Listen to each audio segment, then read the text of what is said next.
સાથે જ અમદાવાદથી સોમનાથ યાત્રા ટ્રેન રવાના થઈ છે। ભાજપના અધ્યક્ષ પ્રેરકભાઈ શાહે તેને લીલી ઝંડી આપી દીધી છે। મેયર પ્રતિભા જૈન પણ ત્યાં હાજર હતા।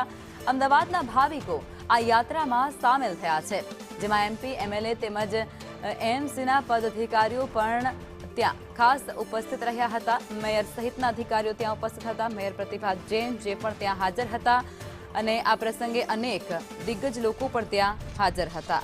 ખાસ કરી એમપી, એમએલએ પણ ઉપસ્થિત હતા। અમદાવાદથી સોમનાથ યાત્રા ટ્રેન રવાના કરવામાં આવી છે। આ ભાવિકો તેનો લાભો લઈ શકે લીલી ઝંડી આપવામાં આવી છે ભાજપના અધ્યક્ષ પ્રેરકભાઈ શાહ દ્વારા।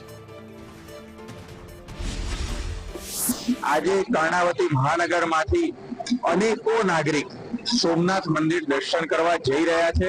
એક અનેરો ઉત્સાહ છે, શિવ ભક્તિનો માહોલ છે।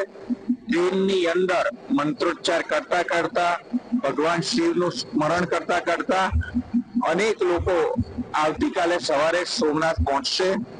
ત્યાં સોમનાથ મહાદેવમાં દર્શન કરી અને પરત એ પરમ દિવસે